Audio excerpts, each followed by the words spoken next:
Hello, how you guys doing? Good, how are you? Good. This is Milo. I didn't make it yesterday. Yeah, hi Milo. I noticed that. I was hoping you'd come in today. Yeah, I watched the video on YouTube, so I'm all caught up. And I put those things in Drive. Okay. Um, did hi, did we just start? Because I've been having a lot of trouble getting in. I just started.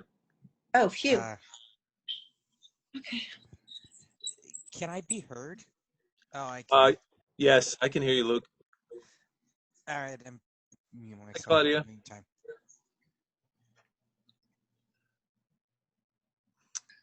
Hello, Yi. Hmm.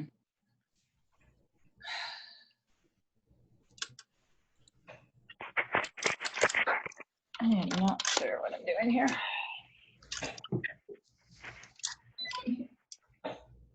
Oh, I am not in any better shape than yesterday. Shoot. I'm gonna see if I can join from my laptop again.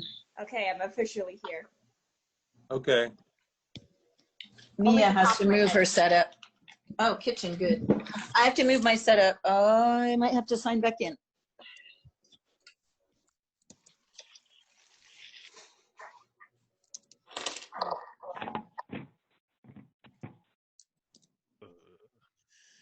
How are you guys doing today? Hello, hello. Can Hello. you guys hear me? Pretty good. Yeah, good. Thank you. I'm good. The picture of you, Diego, is pretty funny. It's Yeah, like I caught a fish this big. yeah, that's my younger me. I don't remember doing that though. Like a Subway commercial, Yeah, that's cute. but long.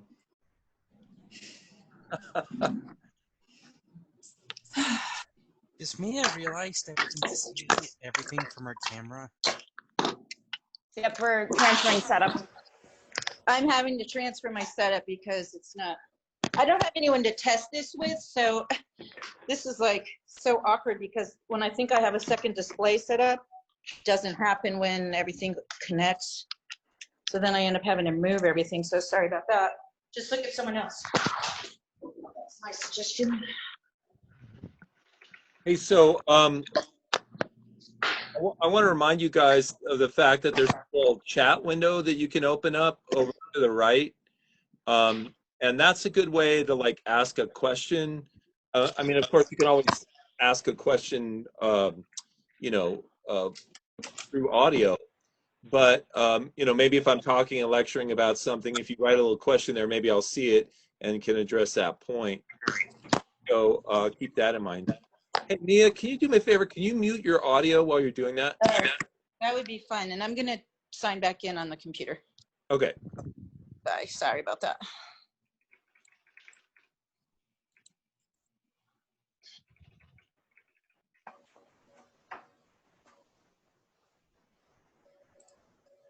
Can you hear me? Yeah. Hi. Yep. Okay. Thank you. Are you at a different house today? No, I'm in my own. Okay. We've made it home. Yay. It's like we did a GoFundMe and raised enough money for her to drive home. Hello, Sort of everyone. like that.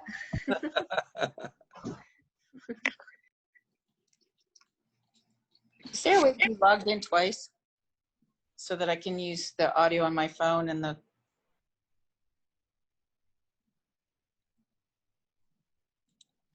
Okay.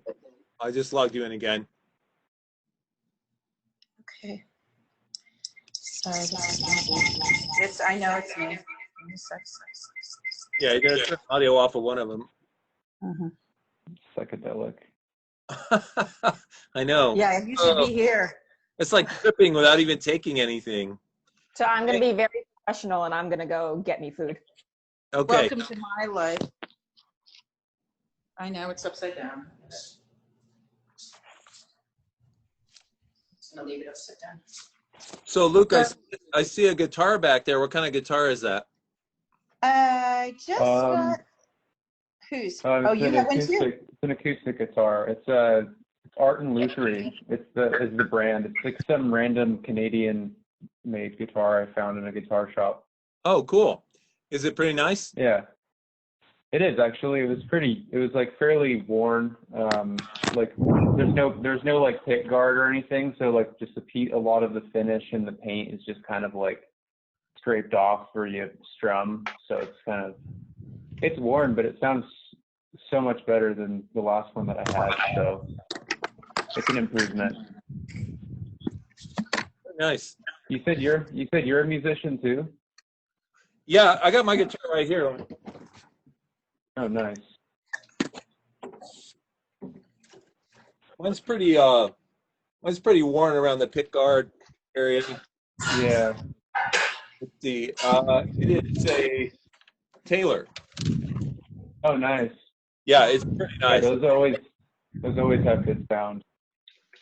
Yeah, my guitar teacher at the time taught out of a music studio, and he actually went out out of a music store, and oh, nice. He actually went out into the store with me and helped me pick the guitar. Nice. Hey Mia, just so you know, I muted you just so you can do all your stuff, and you can unmute yourself when you're ready to talk. Okay. Yeah, you must be a fan of acoustics. Is yours an acoustic electric?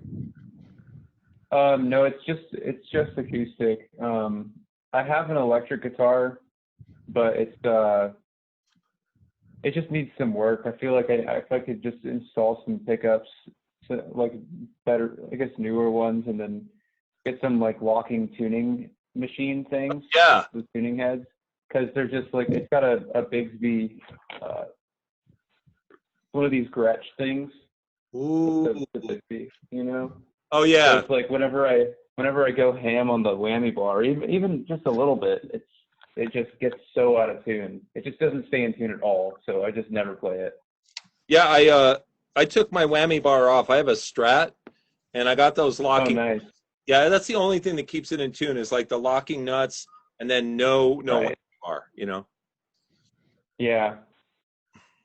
But yeah, I mostly just stick with the acoustic guitar these days.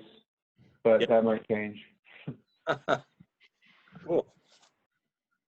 Okay, let's see. Okay, let me type a little message here to a student, and then I'll address all you guys. Well, actually, I'll just address it as a general thing because we had at least a couple students who weren't here yesterday. So, those of you who weren't here yesterday, a couple things. We have a class website that I'll introduce to you guys in a second. And I posted a video of our virtual meeting yesterday on that website. And I'm recording every one of these classes, and I'll be posting them on the websites. So you guys can go to yesterday's post and check out what we did. Now, one of the things that I said yesterday was, you no longer just need to download the trial version of Adobe Illustrator. Pima got the license issue cleared up, so now you can go ahead and go ahead and log in with your get a free account with Adobe, and log in with your Pima ID. Set that up with your Pima ID. And then when you log in, choose that you want to use the company account, and that will give you access to Pima's license, and you can download all the programs and use them during this class, which is about 5 weeks. So, now that if you downloaded the Illustrator free trial, that's fine. That'll work for 7 days. But then after that, you should be able to use the license to keep using the program and download other programs like Photoshop and InDesign. Any questions about that? Yeah. Has the IT department figured it out so I can go ahead and use the Pima account Yes. on Adobe? Yeah, Okay. that's basically what I'm saying is if you set up a free account with if you set up a free account, I'm sorry, I'm hearing a lot of air on somebody's microphone there.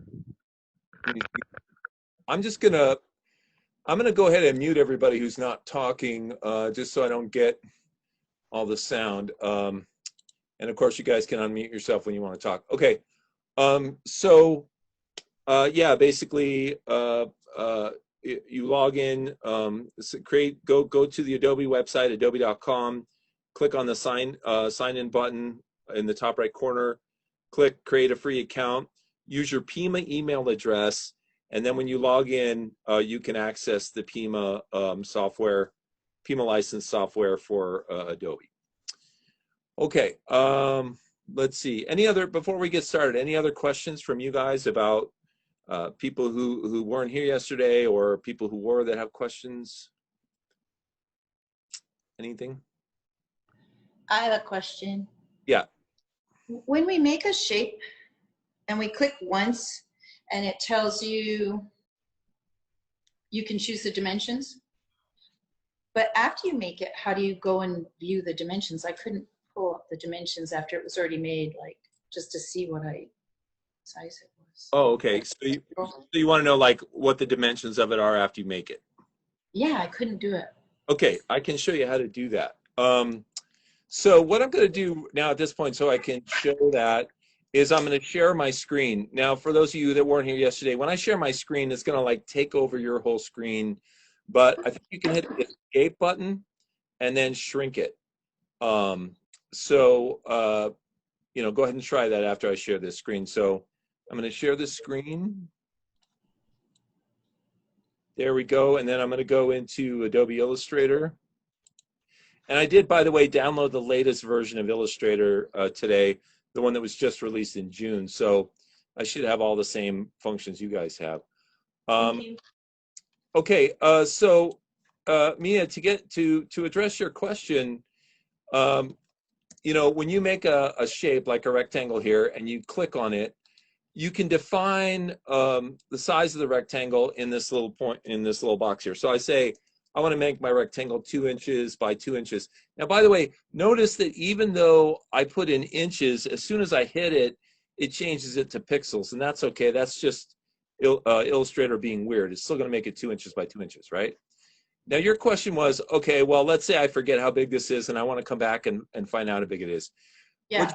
What you can do is you click on it, and then over here on the left, if you click on the button that says Info, it shows right here the width and the height of your object. Oh, okay. I couldn't find that. I knew there had to be a button somewhere. Thank you. Yeah. Okay. Let's see. Okay. Well, close that. All right. So I'm going to go to the class website, which is, don't tell me.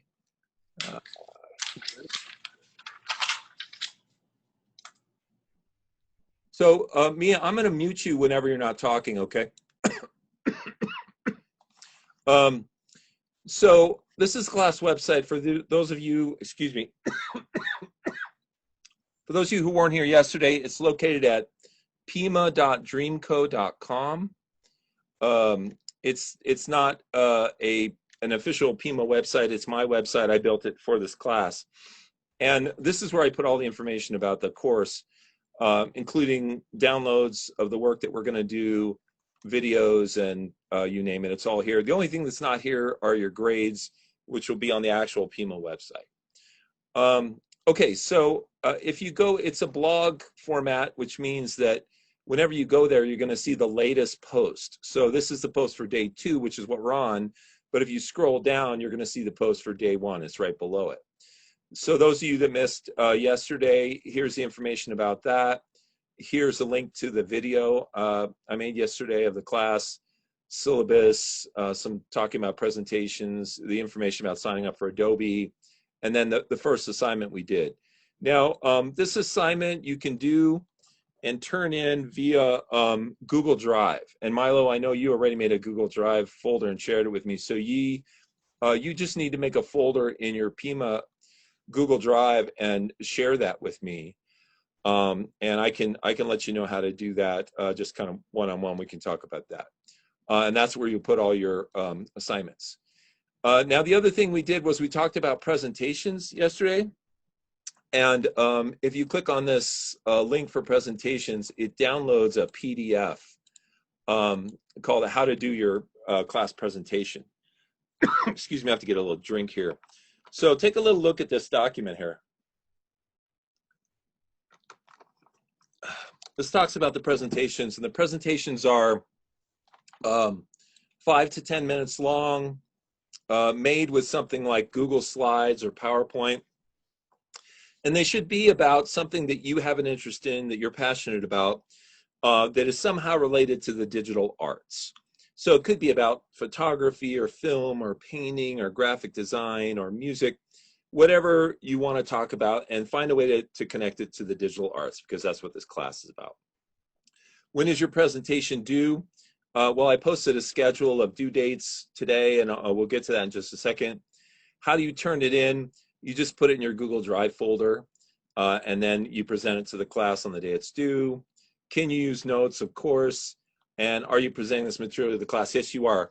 Basically, what will happen is you'll share your screen with the class, and then just like I'm doing now, and then you'll just do your PowerPoint or Google Slides presentation, and that's basically it. Now, if I go back over to the website and I go to today's post, you can see that there's a link here that says, here are the dates your presentations are due. Here's how to do your presentations, and that the how links to that PDF that I just brought up.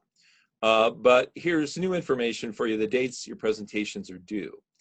So what I did was I took everybody who's in the class, and I just, I put Mia first because she wanted to go first.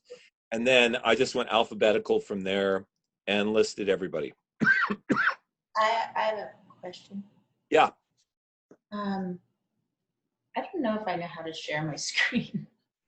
Sorry. You can't figure out how to share your screen? Well, if I have to do it on Monday, okay, well. does everybody else know how to do that? No, There's if you're on like a computer, there's a little green button at the bottom that says share screen, and you can do it like that. Do you see that, Mia? It's part of your Zoom interface, I think. Looking really quickly, where it, oh yeah, okay, thanks, got it. Thank you for answering. I just wanted to double check that.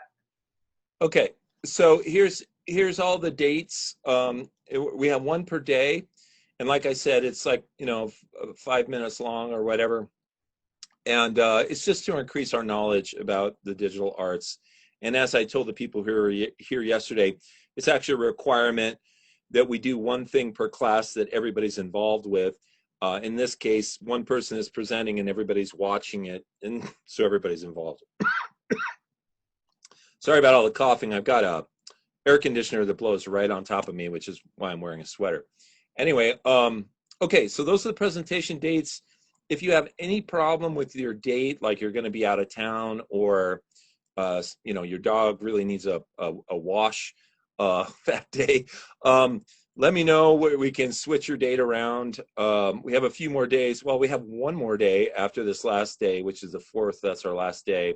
So we can push it back one day to the 4th, or we can double you up with somebody else if your day doesn't work. Okay, any questions, other questions about the presentations right now? Okay, so I'm going to jump over here back to day 2, which is what we're on. I'll go ahead and put this link here on every post every day, and we're using the same link every time to get to the class, to the Zoom class. So that's that. There's a few people who didn't make Google Drive folders, and if you didn't, I'll go over that a little later about how to do that. And you can make one and share it with me. We already talked about the presentations, and so then we're down here to talking about new skills that we need to learn. Now, the other thing that we talked about yesterday was we talked about doing a show and tell today. And so we are going to do that, and I thought maybe we'd do that kind of in the middle of class just to kind of give ourselves a break from Illustrator for a second.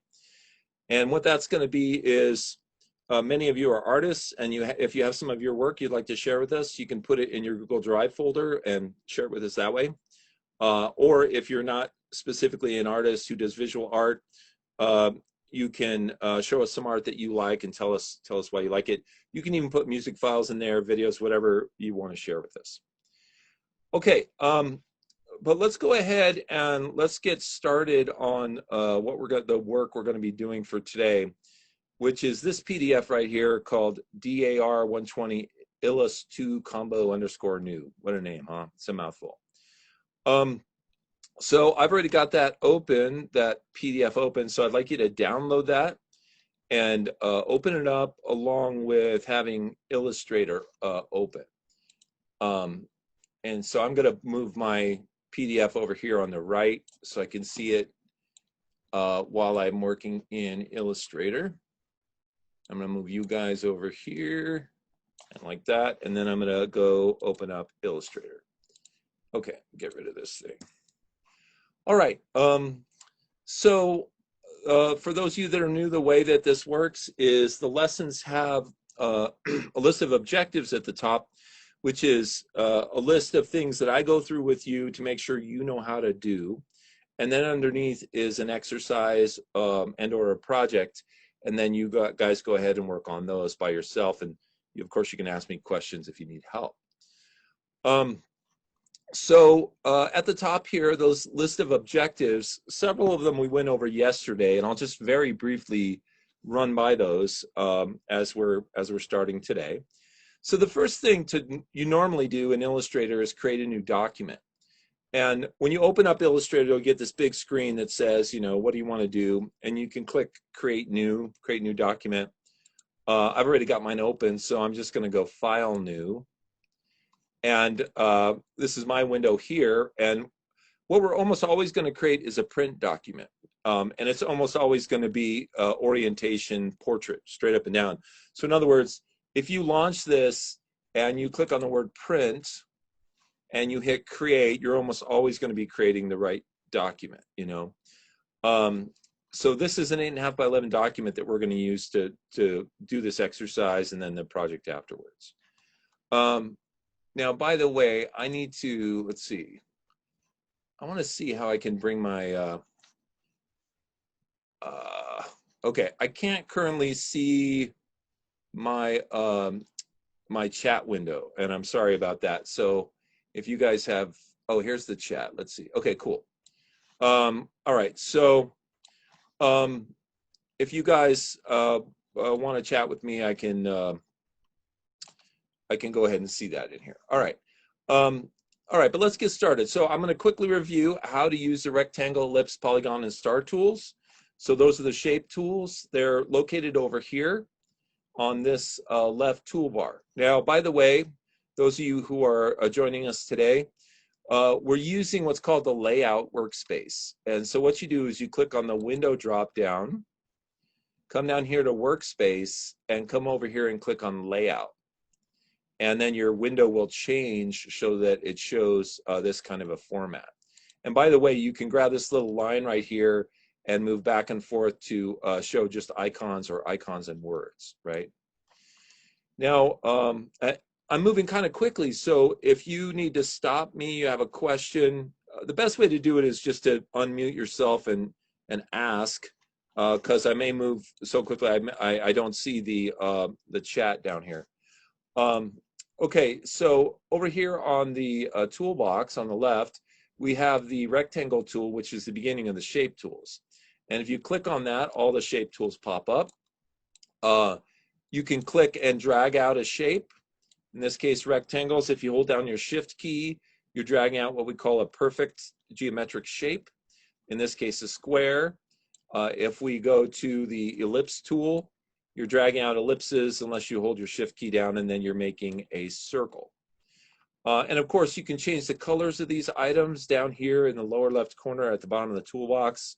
We have the fill box and the stroke box. And by clicking on either one of those, you can go ahead and attach a color to that part of the image, right? In this case, the fill being the fill of the object and the stroke being the line around it. Now, after you do something like create a stroke color, you might want to come up here to the top and increase the size of the stroke. You can go ahead and click this little arrow going up to increase the size of the stroke, or you can click here and choose, default numbers for the size of the stroke here. Okay, so this is how we make objects. You can select objects by clicking on your selection tool here, and then clicking and dragging out what's called a marquee, which is a line around everything. You can move those objects around, you can delete them, whatever you want to do. Now what I'm going to do is I'm just going to take one of them and give it a color so that I can pop one on top of the other. And of course, Illustrator also has the ability to arrange objects. You can put one object on top of another. In this case, the circle is on top of the square.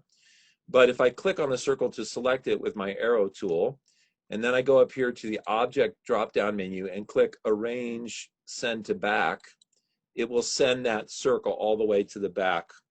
And I can also go Object, Arrange, Bring to Front, and that will bring it up to the front of the objects. Now, we also have some alignment tools that we can use. And we'll get actually more into those today. We'll talk about those specifically. I'm just kind of doing a quick review. So we can line things up. Let's see what else we have. So we have, the star tool, which allows you to make, a specific star shape. But if you just click on the star tool and then click once on your screen, you can set the attributes for that star, like how many points it has, and what the outer radius will be and what the inner radius will be. And if you set those to be very close to each other, then what you produce is something very different from a star. It's basically a polygon. And of course, that would look very different if I had, a lower amount of stroke on it. We also have a polygon tool in here. And by the way, yesterday we made a triangle by making a square and then removing one of the points. But another way that you can make a triangle is to use the polygon tool. And of course, a polygon is just, it's a shape with X amount of sides. Well, one way you can make a triangle very easily is you click on the polygon shape and you click once on your screen, and then you set the number of sides down to 3 and hit OK. And boom, you've got a triangle. Now that doesn't mean that what we learned yesterday wasn't valuable. Having the ability to use the pen tool is really important in Illustrator. Now, once you have a shape and you have it selected, you have what's called a bounding box, which is this blue box around it. That box can be used to resize your item by grabbing one of these corner handles, these little boxes here. You can click on those and you can drag them around to scale the item out. And this is what's called distorted scaling. In other words, you're distorting the original shape of the object when you scale.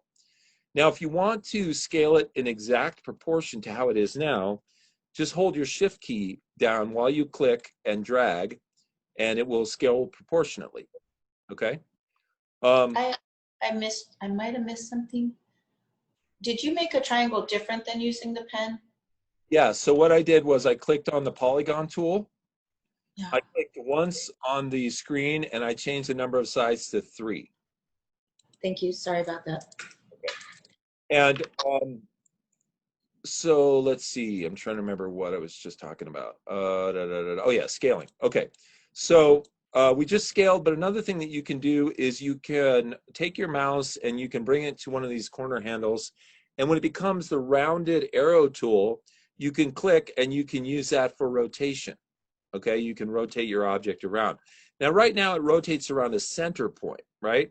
But if you wanted it to rotate around a point that was different from the center point, you can simply use the rotation tool over here on the left-hand side. So if you click on the rotation tool, this little round guy here, it's what I call a two-part tool. You can come out and click somewhere to create what's called the rotation point or the pivot point, and then you rotate around that. So we take our little crosshairs here, we click wherever we want. In this case, in the lower right corner, it makes the pivot point, and now we grab the object and we move it, and you can see it rotates around that pivot point, right? Now, another thing, we actually didn't talk about this yesterday, but it's incredibly valuable. I use this thing like constantly, is the ability to flip an object either horizontally or vertically.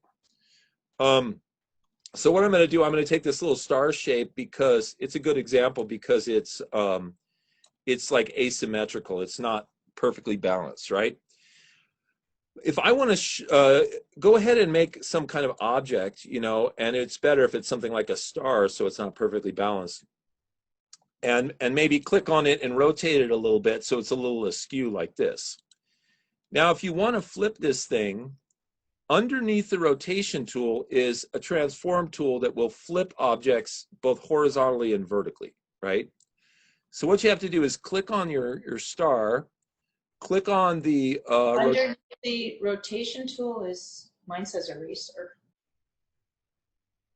okay, well, I'm sorry, but under the rotation tool, what I mean by that is you click and hold on the rotation tool, and a little pop-up window comes up, and then you come down to what's called the reflect tool. Thank you. Okay, now the reflect tool is the one that will allow you to flip something over. Now, if you, let's see, let me do this. So I click on this thing, and I click, I double click on my reflect tool here, and it pops up this screen here, which will allow me to reflect my object either vertically or horizontally, or even at a strange angle. Now, the way to think about how this works is you have a shape, and you're going to flip it either over a line which is going vertically or a line which is going horizontally. Now, this takes a little getting used to, right? If I want to flip my star over like this, it might seem like it's going horizontally, but in actuality, it's flipping over a vertical straight up and down line. So that would actually be a vertical flip. And what you can do is you can click the preview button on here to see it flip, right? So this is what it looks like, you know, when it's in its normal state. And when I flip it, it looks like this. It flips over, right? And so I can hit OK, and then it does that flip. Now, if I want it to flip horizontally, that means it's flipping over a horizontal line, which looks like it's flipping vertically. It actually is moving up, but it's flipping over a horizontal line. So once again, here is the original star. I change it to horizontal, and I click preview, and it's going to look like that, right?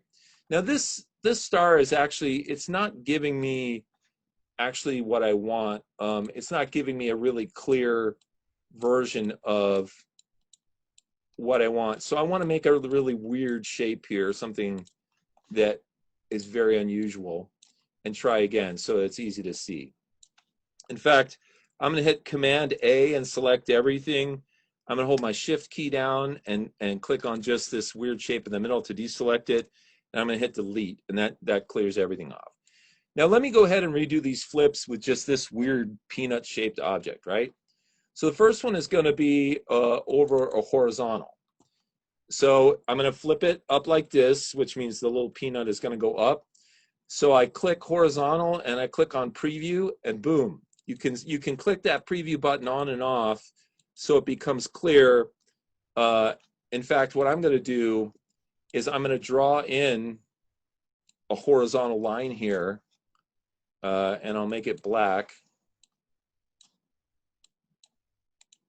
And I'll make this low, like that, small. Okay, so just to make it kind of clear what's happening here, it's flipping over this line when you choose flip horizontal. Okay, so you can see it doing its little flip, right? Okay, and then if I choose to make it flip vertically, I'm going to go ahead and draw a line like this once again, turn it black, and make its stroke weight something like 1 point.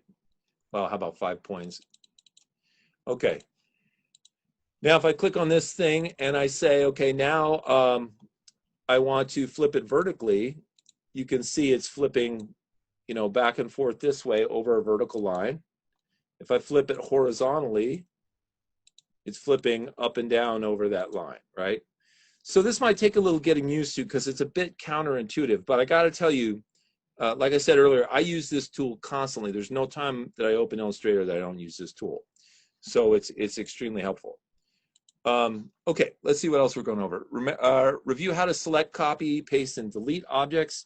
Well, selection can be done by clicking on an object with your arrow tool or drawing a marquee to select multiple objects. Copying is copy, paste, cut. Those all work just like all your other programs. On the Macintosh, Command-C. On the PC, Control-C will copy. Command-V will paste, or Control-V. Command-X will cut, or Control-X will cut. And of course, if you want to get rid of something, you just click on it and hit your delete key on your keyboard. It's gone. Okay, I'm going to jump ahead to this undo and save buttons, right? Command-Z or Control-Z is undo. So if I move these two lines around a bit and I want to put them back where they are, where they were, Command-Z a couple times will take me back. Saving is file save or save as, and that's of course Command-S or Control-S on the PC. Now, it's asking me to review some basic text functions, but I think I want to go ahead and finish off my objects, and then we'll jump ahead to text functions. And when we do text functions, we'll start to talk about new stuff, because the second half of this review is actually stuff we haven't talked about yet. So let me go ahead and finish with the objects, and then we'll move ahead to text. Okay, so we talked about object arrange, which is, taking one object and putting it in front or in back of another. Let's go ahead and review how to use rulers to place objects and to make guidelines. So let's say that I have these lines here, and what I want to do is I want to get them exactly in the center of the page, and then I want to put this little peanut in the center of the page, right? One of the easiest ways to do that is to turn on my rulers. And you can turn on your rulers by holding down your Command key or your Control key and hitting the letter R for rulers. And you'll see that a ruler will pop up at the top and a ruler will pop up on the side. Now, I'm kind of glad that it's showing this. This ruler is in some weird increment like points, which does nothing for me. It's great if you're making like a newspaper or something, but other than that, it sucks. So I want to change that. Now, I have to go into my preferences to change that. On a Macintosh, it's going to be Illustrator Preferences Units. On the PC, I believe it's under File or Edit. I'm on a Mac, so I think you guys found it under File last time. Edit. Edit. Okay, thank you. You can actually just right click on the ruler. Oh, really? How cool is that? Yeah. Right click. Oh, that's super cool. There you go. Thank you. So right click on the ruler and change that to inches, and now it's something that I feel comfortable with, 8.5 by 11, right? Now, one of the things that I use all the time is guidelines. And to create guidelines, you click on a ruler, you hold your mouse down, and you drag the line out, right? So let's start by clicking on this, this vertical ruler over here. Click and hold on it. Drag your mouse over to the right, and then find 4 1/4 on your ruler here, and let go. Okay, so that creates a guideline, which is exactly, cuts the page in half vertically. The other thing you can do is click on this ruler here at the top, hold your mouse down, and drag down to 5 1/2. And of course, 5 1/2 is half of 11. 4 1/4 is half of 8 1/2. So now you have an exact center point. So now if I want to do something like, take my lines and, put them here so that I can like subdivide this little page into 4 sections, I can do that. Okay, and of course, your guidelines, there's a quick key command to turn your guidelines on and off so that you can, I recommend using a lot of guidelines. Use guidelines constantly, but you can easily turn them off when you don't need them and you want to see your design. Like let's say, okay, we take the peanut and we're like, okay, the peanut needs to go right in the center of the page. but now I need to see without my guidelines. If you hold down your command or your control key and you hit the colon button, which is to the right of the letter L on your keyboard, it will turn your guidelines off. And then if you click it again, it will turn them back on. So I use guidelines all day long, and then when I want to get rid of them, I use command colon, and it takes them out of commission. Now, by the same token, for those of you that like to work with grids, if you do command and then you hit the quote marks, which is 2 to the right of the letter L, it will give you a grid, right? And this grid is pretty cool, especially if you like to do like magazine layouts and stuff like that. You can go ahead and you can change the grid. You can change the amount of boxes that are in the grid. Like right now, it looks like there's 8.5 grids going here and 11 grids going here. And I'm talking about these dark grid lines. So clearly this box is 1 inch, and then it's got, I'm not going to count that, but let's just say 10 or 12 little boxes inside of it, right? Well, once again, you can go to Preferences, Illustrator Preferences, or Edit Preferences, and you can go to Guides and Grid, and you can see right here, grid line every 1 inch and subdivisions 8.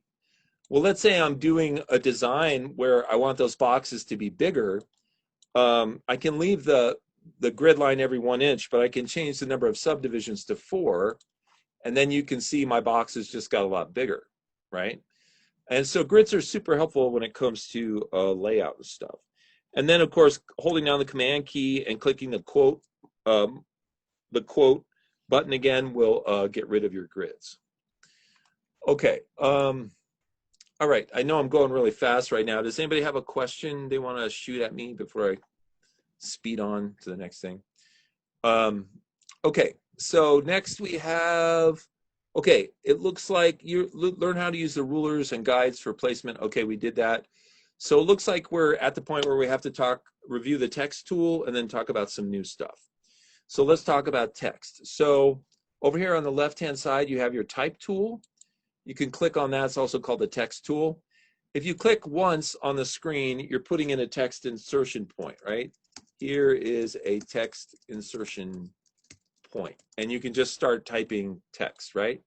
Now, by the way, that weird stuff that gets generated when you click is called lorem ipsum text. It's just what we call Greek text, which is just nonsense text, right? And it's just a placeholder text. Now, I almost never use the point insertion text. When I'm making text, I almost always click and drag out a box because that makes a text box.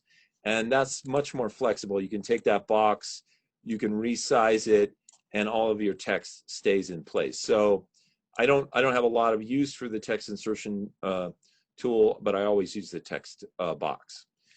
Okay, now. I have a question. Yes. Because I did have trouble with that when I was trying to insert some text on something, and then I couldn't resize the box. So in order to resize the box more easily, you use the type option instead of the...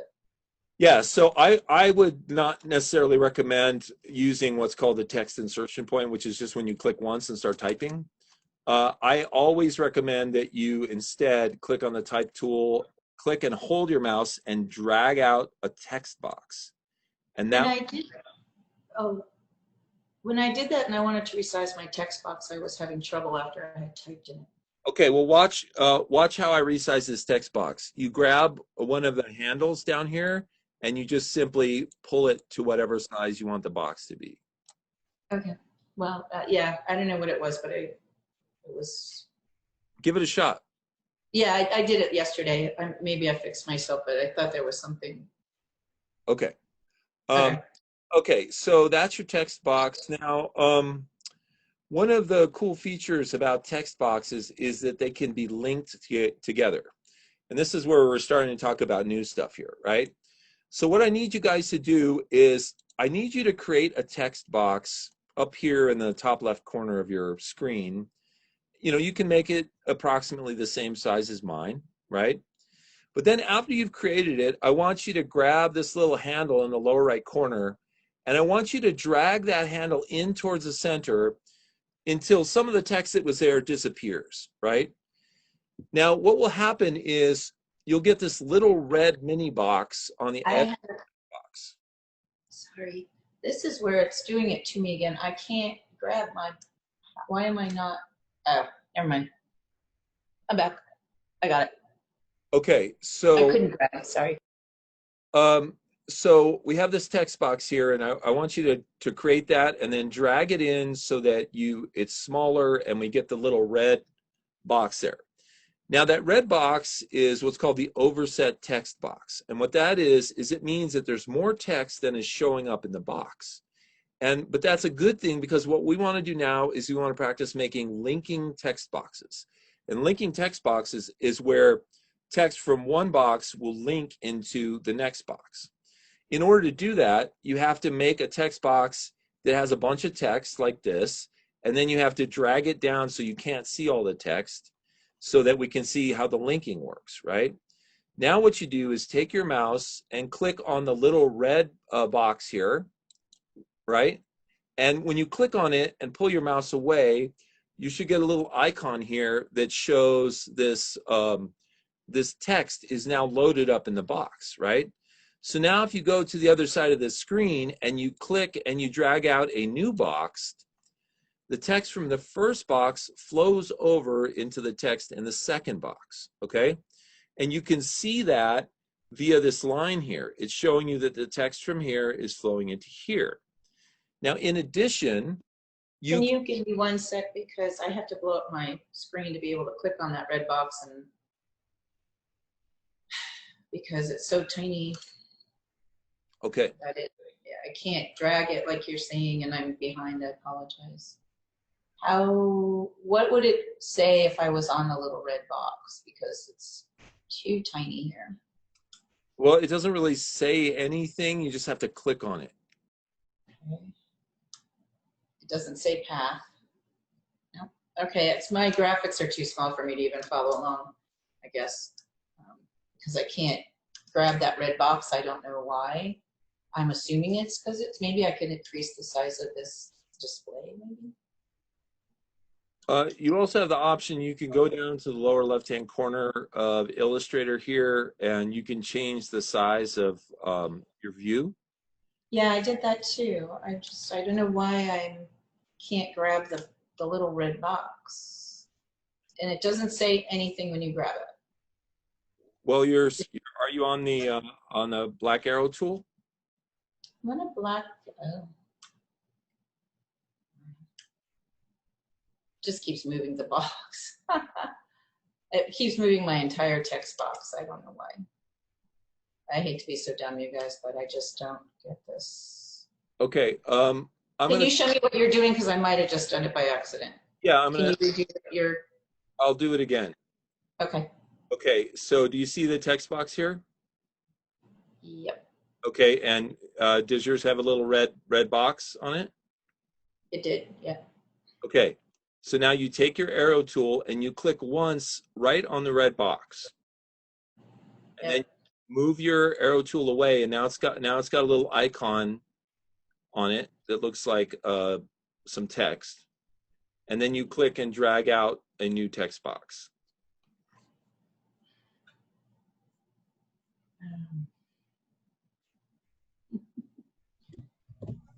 Okay, so just to go ahead and show you that you can continue to do this, you can now click on the red box that's on the box that you just made, click on that and go somewhere else and drag out another text box. And you'll see this text is linking from one to the next, right?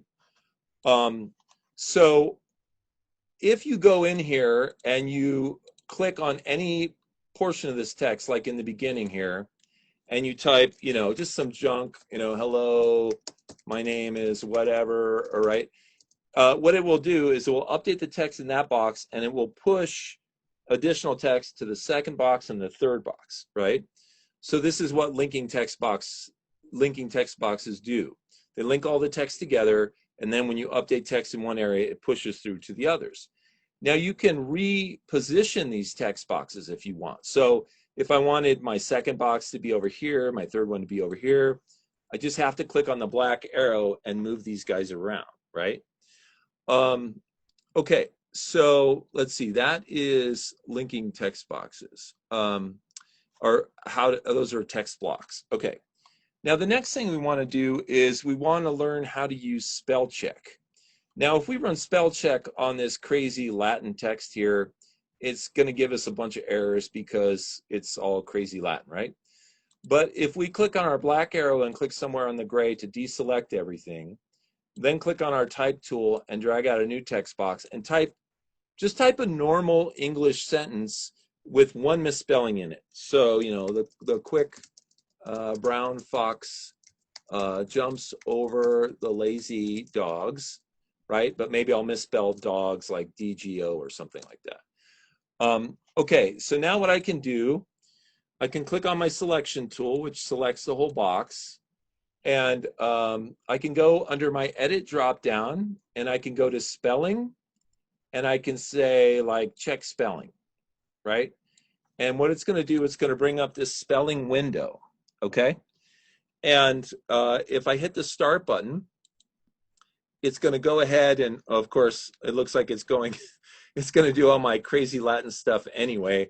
All right, well, I don't really feel like going through all this Latin and checking the spelling on it, but you know, you have all the options you would have in like a Microsoft Word document. You can hit ignore, you can hit change, you can hit change all, and you can basically go through the whole document that way. I was hoping it would just do it on this one, but it starts over here at the text box. So, okay, but that's the spelling. It's really handy that it has that in there. Now, I'm sorry. How did you get? I kind of missed where you went to get that. The spelling? To do this, yeah, the spell check. Yeah, what you do, go under edit and then edit, okay. And check spelling. You can also press Control I. Control I. Or Command I. Very nice. All right. You're the king of quick key commands, aren't you? All right, thank you. Thanks. All right, so next we're going to talk about grouping objects. Now I'm going to go ahead and delete some of this, these text boxes so that I can have some more information available here. So what I need you to do is make a couple of objects on your screen. It doesn't matter what color they are and what shape they are. Just make a couple of different objects on your screen. I'm going to go ahead and make 3.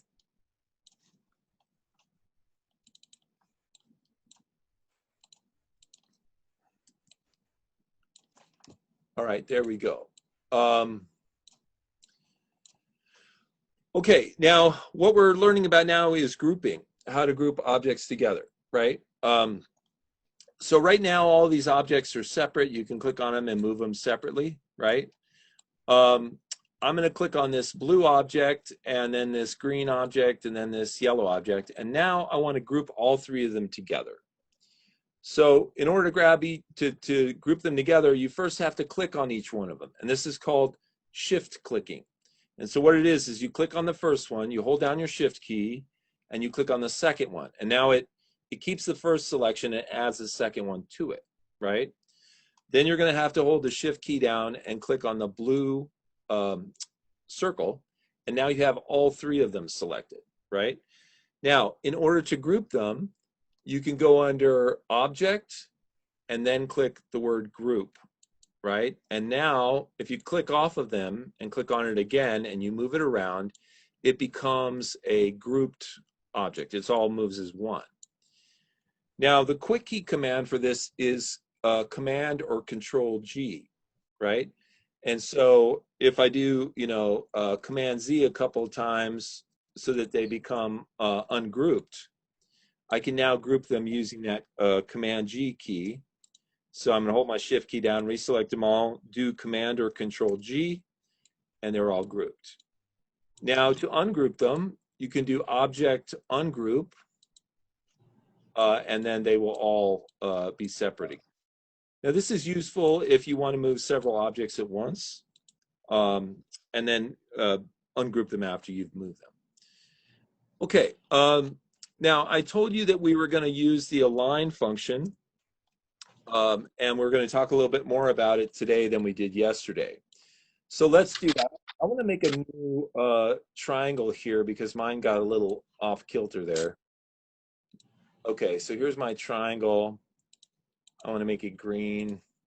That one got rotated a little bit, so I want to have one that's not rotated. Okay, so go ahead and make sure you have at least a couple objects on your screen. And now we're going to go ahead and use the align function, right? Now, the align function can be found over here on the right side. Just click on the word align, and it will pop open this window with these different options. Now, I'm going to go ahead and delete my lines here. And I'm also going to hold down my command key and click my colon to get rid of the green line there. So now we have a nice big, easy to see screen. Okay, so here's my three objects, right? If you look at your align window here, you have all kinds of options for different alignment that you can do. On the left-hand side here, we have align everything to the horizontal left. So if I click and drag a marquee around everything and click on this align left tool, everything gets lined up to the left, right? Now I'm going to do Command Z to bring that back to its natural chaotic state. If I drag a marquee around everything again and click this right horizontal align tool, it will line everything up where the right edge is all lined up, right? I have a question. I'm so sorry. Please. I really apologize because I'm trying to watch everything and I really haven't used this before. Where did you find a line? Was it under object? It's right here on the left, on the right in your panels. Oh, no, artboard. Okay, you need to go under Window and Workspace and change it to Layout. It is. Mine's just up higher, but okay. So that was under Edit. No, Preferences maybe. Where's Workspace under? No, Window. Window. I thought I had it left there, but Window, Workspace, Layout. hold on. I'm sorry. Oh, it is on Layout. It's just because it's scrunched up, I think. But okay. Thank you. So you have to click on one of the items and then click on the align thing? You have to click on several items in order to align them. So Okay. if I highlight these items here, and then I click on this align center, it's going to line everything up. This is a horizontal align center. So it's going to line everything up with a horizontal center. Okay, now if I want to go ahead and align everything up vertically, I have the same kind of tools over here. So I can line these things up to the, if I select all three of them, I can line them up to the vertical top. I can line them up to the vertical bottom, which is this right here.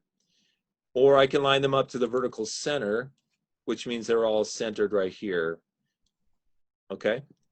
Now, most of us, you know, that whole thing about horizontal and vertical can be a little confusing, but if you just click around a little bit, you'll very quickly get used to what they consider horizontal alignment and vertical alignment.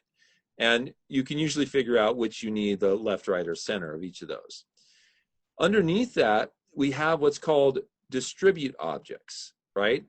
And distribute objects will take objects and distribute them, you know, either vertically or horizontally, right? For example, let's say we have these three objects and we want to distribute them to the horizontal left, right? If I click on that, you can see that what it does is it moves the objects a little bit so that they're all distributed to the horizontal left, right? If I click on horizontal distribute center, it's going to go ahead and make sure that they're all distributed in the center. Now, what I mean by that is it's kind of like this distribute spacing thing here. It moves them so that there's the same amount of space in between each object, right? So for example, if I had three objects that look like this, and there was a different amount of spacing between each of them. If I select each of them and I click on something like distribute spacing, what it's going to do is it's going to put the same amount of space between each object vertically, right? I can do the same thing with this right here. If these are all different spaces from each other horizontally, I can click distribute spacing, and now they all line up with the same amount of horizontal space between them. Now, if I want them to be distributed with the same amount of space, but I also want them to be centered, I can click then the vertical align tool, and now they're all lined up center and they have the same amount of spacing. So if this is pretty intuitive, but it also takes a little getting used to. So if you click on this stuff, you play around with it, you can usually figure out pretty quickly how to do what you want to do. The big key is to look at these little icons here, because they'll tell you how this stuff works, right? Also, if you roll your mouse over one of the icons, it's going to give you a name of that icon, and that will also help you. Like if you roll over this, it says horizontal align left, right? So you can click on that and then line everything up to the left side of the page, right? Okay, so that is I've got a question about that. Yes. So let's say a hypothetical situation where like the square is in the perfect spot and you want everything to align to the center of the square, like without moving that. Is there a way to do that? Because I noticed when I align everything, everything moves to the center of all three objects. Yeah, so see this little button down here that says align to? Yeah. And so you can align it to the selection. So for example, let's take this square here, and let's say that what we want is we want these two objects to be aligned to the center of this square, okay? So what I do is I click on this square, and where it says align to, I choose align to selection, okay? So that's selected, right? Now I go ahead and I click these two down here and do center. It's not working for me. Let me see. Yeah, so you're right, it moved everything. So let me think about this for a second. So one way that's actually pretty helpful is, somehow I have align to artboard selected still. I don't know why that got moved. Let me try this. Let's see. All right, so this is my selection. Align to selection, and then that is aligned to the selection. Yeah, it's going to do the same thing. Oh no, it worked that time. Okay, perfect. Well, no, it didn't actually quite work. Okay. So yeah, this one's being a little funky. What I have had success with in the past is actually aligned to artboard.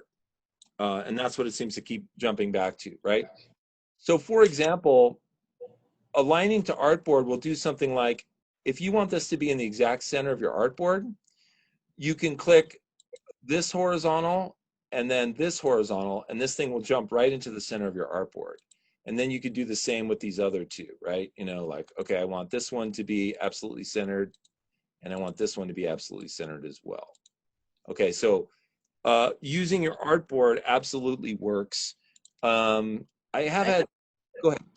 Sorry, I think I figured it out. When you select everything, you have everything selected with the shift select, and then you go down and there should be an align to key object option. Okay.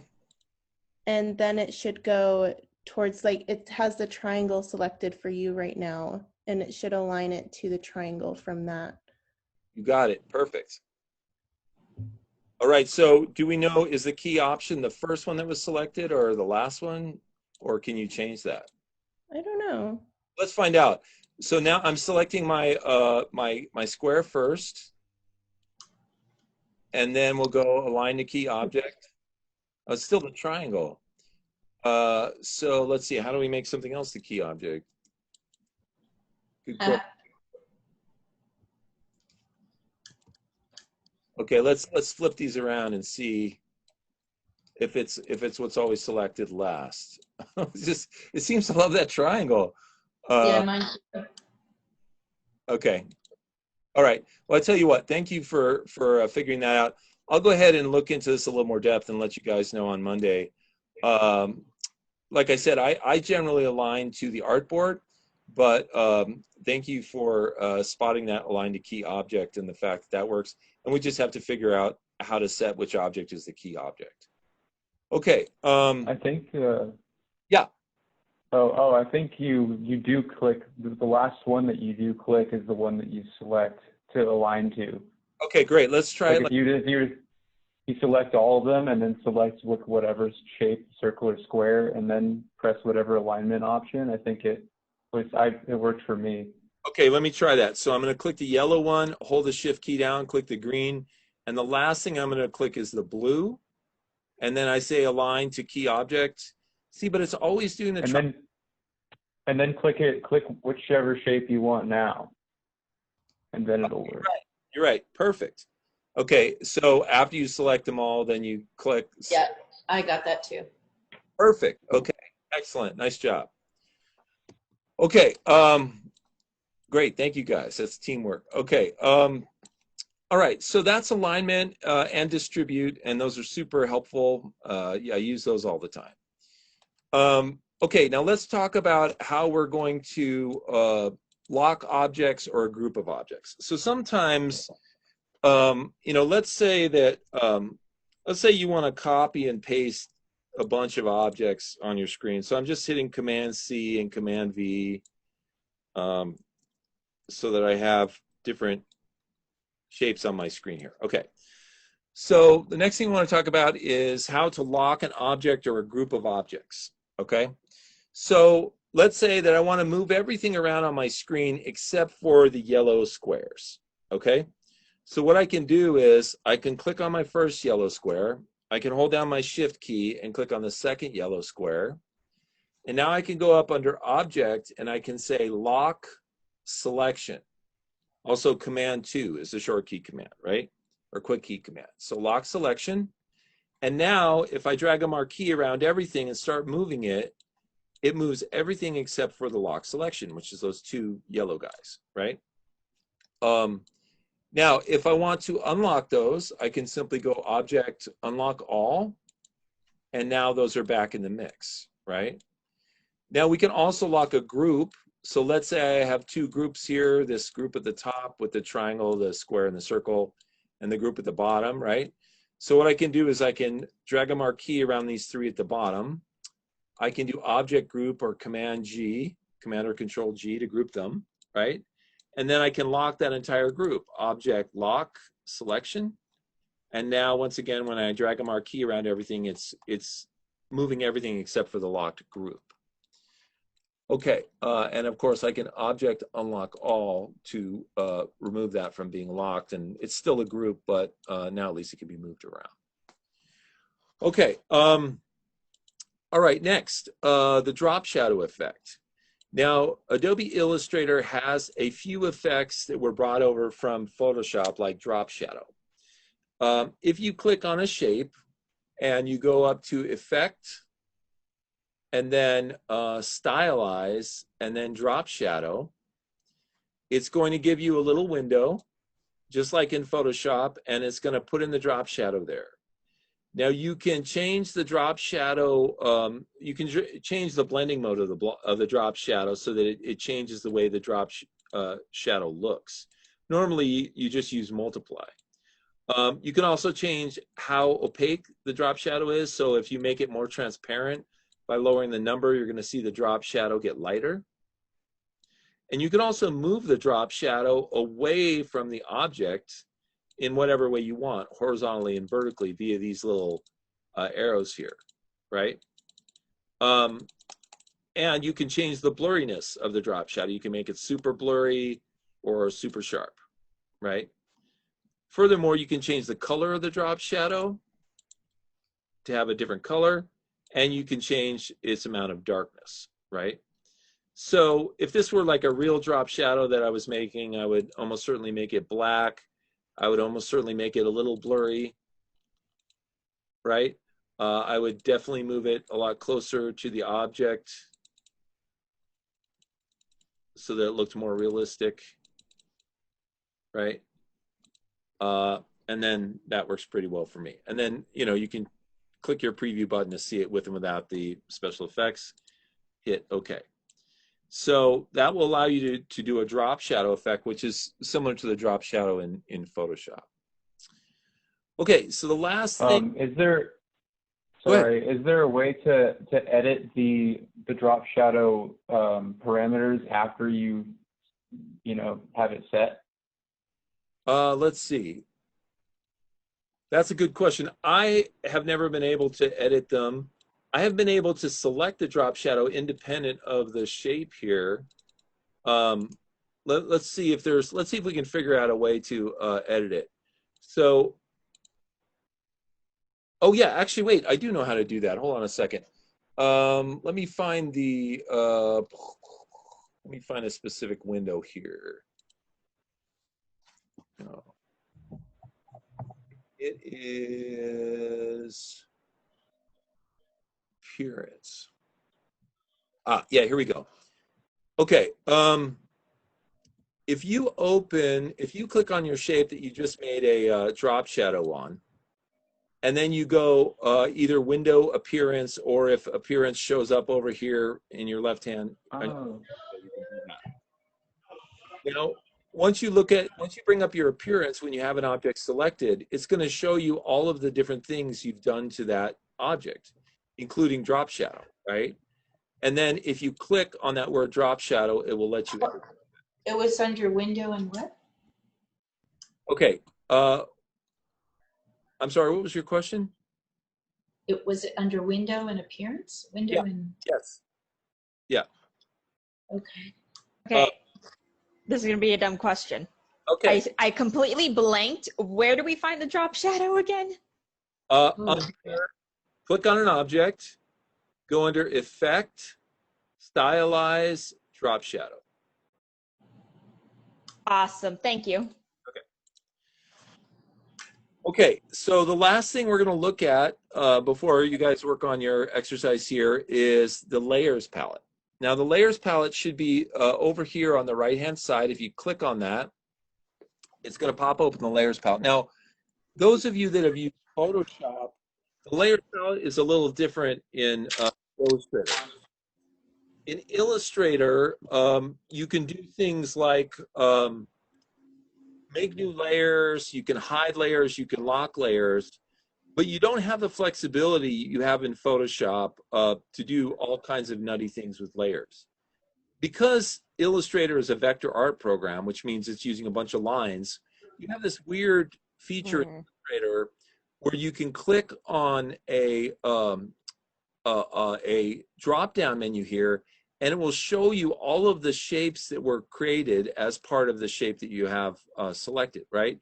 In this case, we only have one layer, right? And so if we click on this reveal triangle here, it shows me all of the shapes that are on this layer, right? And furthermore, if some layers are grouped, like I have these objects grouped, it puts that into its own sort of subgroup, right?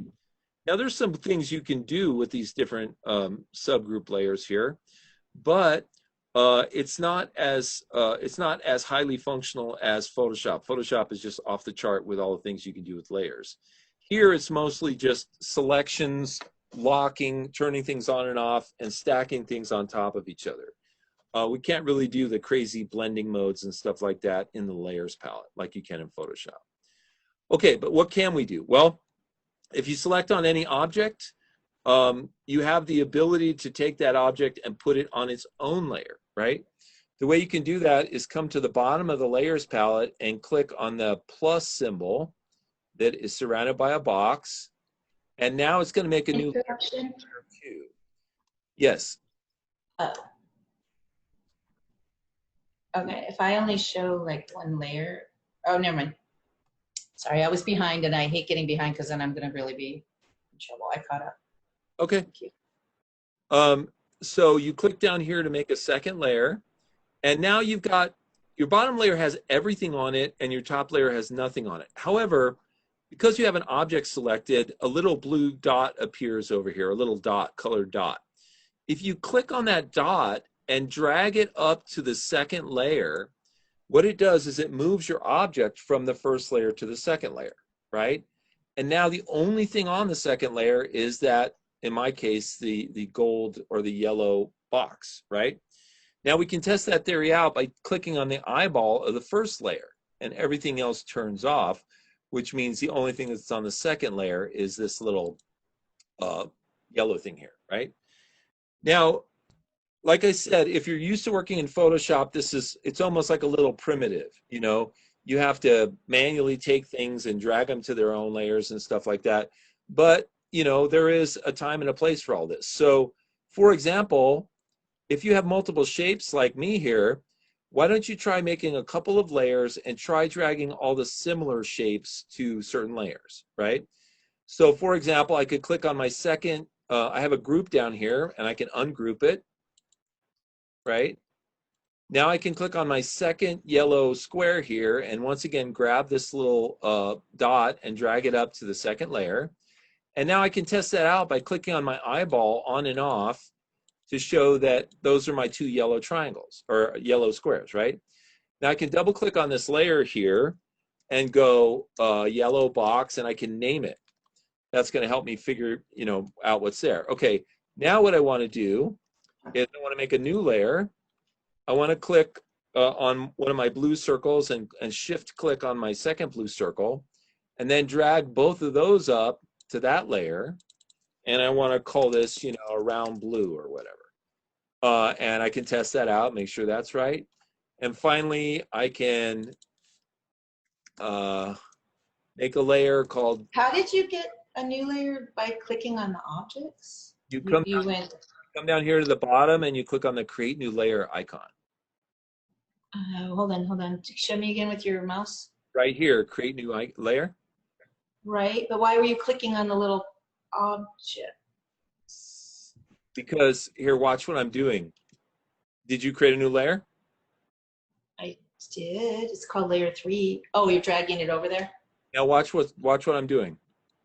I'm shift clicking on both triangles.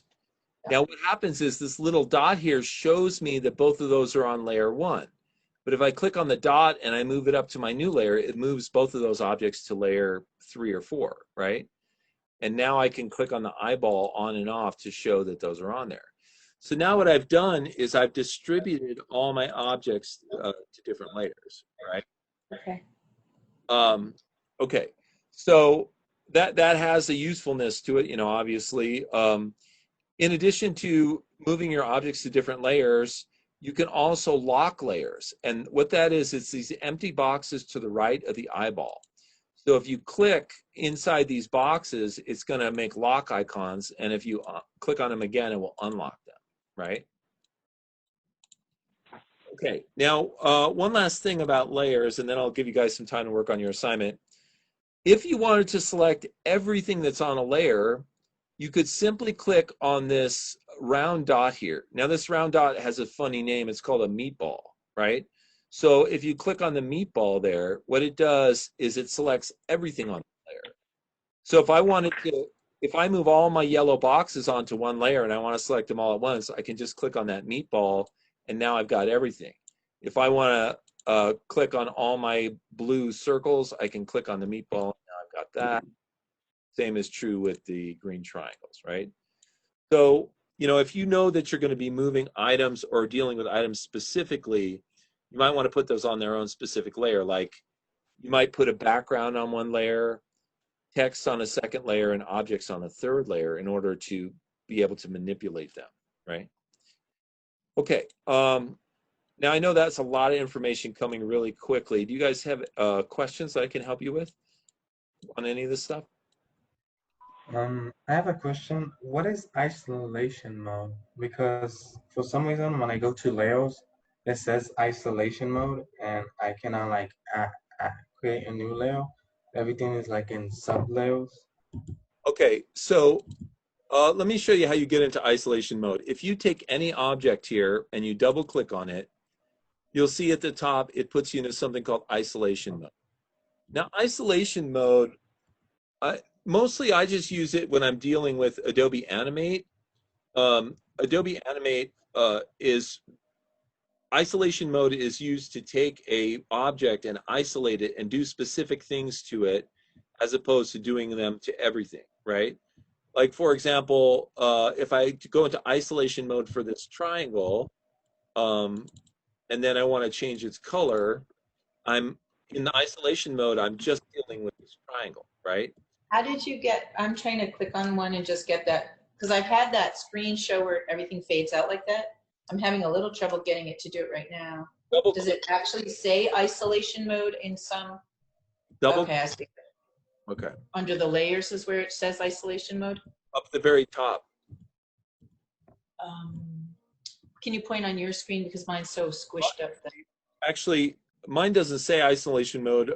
It just goes into isolation mode. Okay, yeah. In the layers, it now picked one of them and says it over in the layers item. Yeah, you're Okay. correct. Yeah, you're correct. Okay, I just wanted to have a visual in case I was doing it. Thanks. Okay, so up here, top of your screen, you're Oh, going to wait. this gray bar. If your layers is open, it's going to say isolation mode. And then everything will be grayed out except for what you're working on. So like I said, isolation mode is a way to work on something specifically, to pull it out of the mix and just work on that, right? Now, if you want to go back to the main document, you just click on this little arrow here a couple of times until it takes you back to the main document, right? And like I said, I think that this is, it's a way that you can work on, for example, when you're working in Adobe Animate, you work on these things called symbols, and you can go into isolation mode to work on part of a symbol. And so I think one of the reasons it exists in here is because you can open artwork that you made in Adobe Animate in Illustrator, and then once again, you can go to a specific symbol. Like let's say you have an arm, which is composed of a forearm, a top arm, and a hand. You could double click on it to go into isolation mode and then go zero in on just the hand and make changes, and then come back out to the whole piece of art, right? And that's what I would use isolation mode for on this, in this program, but I'm sure there's other uses for it as well. Okay, other questions you guys have? I have a question. Yes. I have no clue if this is possible, but I am very smart and I made 500,000 layers for the one thing I was working on. Is there a way to merge the layers together so I don't have a million different ones? So let's see. So one of the things that I mentioned a little earlier is that this is not like Photoshop. And it's kind of hard getting used to that. Like in Photoshop, it's so easy to merge layers and Oh, yeah. do stuff like that. In this program, it's more difficult. Let me see. So what you can do in this program is you can select everything and then click on the drop-down menu up here, the hamburger menu, and then you do have the choice to click Merge Selected here. That Okay. makes things so much easier. Yeah. Because I didn't think of, oh, hey, I can make a whole bunch of shapes and then manually go into like the layer and select stuff to move it and work with it. I just thought, yes, Photoshop rules. Yeah, right. So one of the things, you do have to think of this program a little differently than Photoshop, because what's going to happen is you're going to look for Photoshop functionality and it's not going to be there, right? Yep. Can you redo the merge click series that you just did? Yeah, sure. I don't know what a hamburger thing is, so I lost you. I was looking at one thing and you said hamburger. So a hamburger is the three lines that sit in the top right corner of a palette like this. Okay. It's called a hamburger because two buns in the meat, right? Or a veggie. A veggie burger if you're don't like meat. Okay, so is you click and you shift click to select all your layers. You click on the hamburger and you choose merge selected, and it drops them all down to one layer, right? Thank you. And also you can flatten artwork, which essentially does the same thing.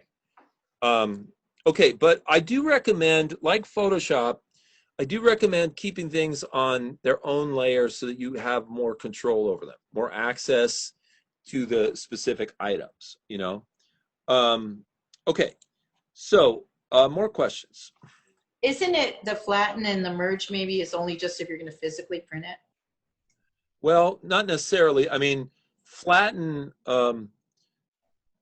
for example, if I wanted to merge all of these layers and I was just on this bottom one, if I hit flatten, it would merge everything without me having to select everything and then do merge. So it saves me a step, right? But in addition to that, merge can be used to merge two layers together, right? I can select two and merge them together, right? Whereas flatten is just takes everything and puts it into one layer, right? And why do you flatten it though, other than printing?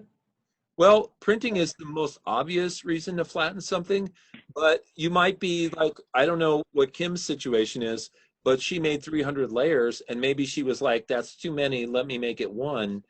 Maybe she wanted Okay, I think it was 3,000. Yep. 3,000, okay. Yep. Maybe she And wanted, I can you put like unflatten? Oh, you're good. can you unflatten? Is that the question? That was a question. Okay.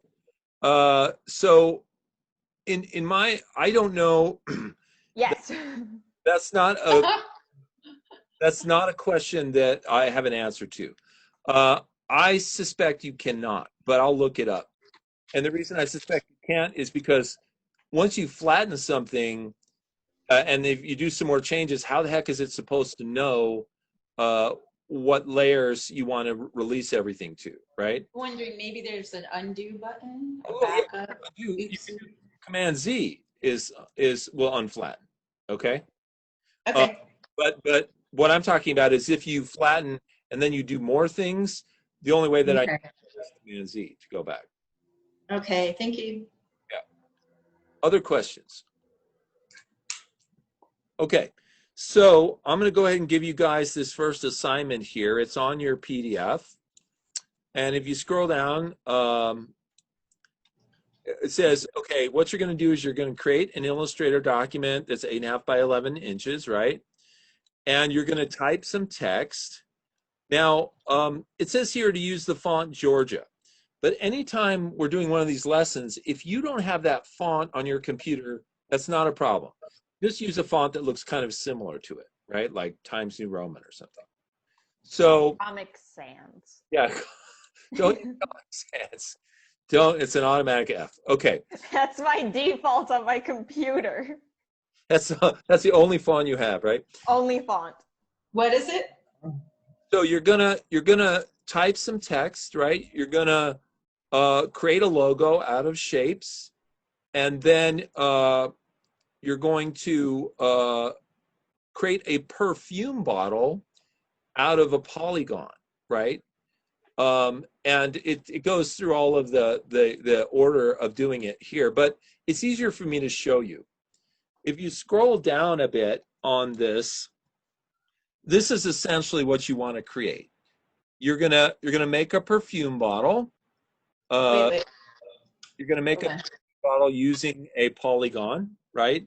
And a oval that you're going to group together and put a drop shadow on, right? You're also going to put some text here and put a drop shadow on that. And then you're going to have a big version of the perfume bottle and a small version that's going to be inside a couple circles, one of which is on top of the other, right? And they have strokes on them. Now, the other thing that we need to talk about in order for you guys to do this is we do need to mention opacity. And opacity is transparency. And you can see that these little perfume bottles on the bottom are semi-opaque. They're semi-transparent. Now, if we go back over here to Illustrator, the way to do transparency is to use this little transparency pop out here, right? So what you can do, if I take one object like my blue circle here and I put it over my orange, let's see, let's put it on top of the orange triangle. Can you hold on one sec? Yeah. Oh, my screen was, I was on my screen. Okay. It looked just like yours because I made a print screen of you. And so it looked like my screen was frozen. Okay. Somebody did. Sorry. If I'm back. If you click on this transparency feature here, while you have an object selected, you can click on the opacity and move it to the left. And you can see how the object is becoming more transparent as I move this further to the left, right? I couldn't find the transparency tab. Can't find it? No, it's not on the right side. Okay, so can you check and make sure if you go window, workspace that you're in layout mode? Yeah, I am. Okay, Yeah, I have that same thing. so here's what I'd like you to do. Go under Window and then come down here until you see the word transparency and click on it. Oh, is this where how you manually add? Ah, Yeah, that's how you manually turn on a window. Okay, okay, I got it. And if that window appears like it's floating out here, click on it and drag it down. Drag it on top of this right bar until you see a horizontal blue line and then let go. And it will drop it, it will dock it to the right side. So for any tools that I don't see, I just go to Windows and drag it over there. Correct. Okay, got it. I truly wish there was a transparency button for people. It's all the stuff is on under Window, under the Window tab. Yeah, it's definitely under the window. Okay, so in addition to what you're doing is you're making a cover for what's called an annual report, which is something that corporations do, right? Now, when it comes to the text, you're supposed to put this text down here. You can probably copy this text right from the PDF and then make a text box on your Illustrator document and just Command V, and it will paste your text in there. And then you can go ahead and work with that, right? So this is your exercise. The first one we're going to do today is to create this annual report. Now, some of you guys, when you worked on the controller exercise yesterday, some of you said to me, well, I didn't get the exact sizes that it said in the document. That's okay. I want you to know that moving forward, and also with yesterday's assignment, if it gives you specific sizes, try to follow those as best you can because it's good practice. But if you end up being a little bit off, it's not a game changer. You're not going to get graded off if these little things aren't exactly this amount of transparency, or if this text is not exactly this amount of space above these bottles. So the bottom line is do the best you can, try to make something that looks approximately like this, and you'll be okay. All right. You're not going to be graded down if it's not perfect. All right. So you're just looking for application? Yeah. So what I'm looking for with all of these is for you to learn the tools. I don't really, let's face it, it's not going to make my life any better or worse if your image is exactly like this or not. What's going to make both of our lives better is if you learn how to use Illustrator really well, right? So if you can learn how to use Illustrator and put these objects together, I don't care if they look 100 million exactly percent like that. Just so you know how to use these tools is my goal. Okay. Okay. Now, also keep in mind that this is a rounded rectangle going all the way around the object here, right? And you can make rounded rectangles right here in your shape tools. There's a rounded rectangle. You can grab that and drag that out around your whole object, and just make sure that the black is inside of the stroke. And in order to drop out the fill of it, We still don't have rounded rectangle as an option. okay, hold on. Let me go ahead and finish what I'm saying here. So if you want to take a shape and make it so that it's just a stroke and has no fill, then what you have to do is click on the fill box and then click on this little box down here that has the red line going through it. And then you're going to get rid of the fill and just have the stroke. And that's how you're going to produce this kind of line here. Now, Mia, as far as your the fact that you don't have rounded rectangles, I don't have an explanation for that because I have the latest version of the program, which is what I believe you have, and I have rounded rectangles. I don't have it too. Okay, you don't have it too. So I haven't seen rounded rectangles yet, but that sounds cool. you're not seeing them under the. And I can No. make them by dragging the little corner in. It'll take my rectangle and turn it into one, by dragging the amount of degrees, but I don't have a preset option. Okay, and Yeah. I'll have to look into why that is. Actually, are you guys all on PCs? Yes. I am on I- PC. Okay, I'm wondering if that could possibly be part of it too, because I'm on a Macintosh. But I have a Mac and it doesn't have it. it doesn't have it either. No. You have to look into your tools. It's I hidden guess in the tool area. Or we can just keep the assignment. Oh wait, I think this is what's you're talking about. If you go down to the very bottom of your toolbox and click on Edit Toolbar. Do you see all these options that we have here? Let's see. Where I was see edit it. toolbar? I see Where it. where was edit toolbar? So what you want to do is, if you go down to the bottom of your toolbar and click on these three dots where it says Edit Toolbar, then there's a bunch of tools in here. One of which is the rounded rectangle tool, right? Now, mine is, yeah. Now the problem is mine is grayed out. Mine works It's now. grayed out because you already have it in there. Oh, it's grayed out because I have everything in there. Okay. Yes. So I if dragged you mine can up. drag, yeah, you can drag and drop it, and Okay. they'll go in there. Okay. If you're seeing something here like your rounded rectangle, which is not on your toolbar, then what's being said is that it is visible. It's not grayed out, and you can take it and drag it onto your toolbar. Can you try that, Kim? I just did, and I got that, and then I also decided let's grab a flare tool. Bad idea. Bad idea. And that's my entire screen right now. Okay.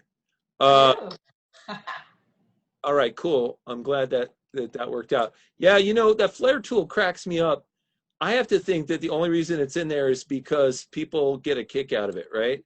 Like if you, by the way, if you don't have the flare tool, you can bring it in from those extra tools. The flare tool just does this. It's like, what in the, yeah, I know. What in the world is that about, right?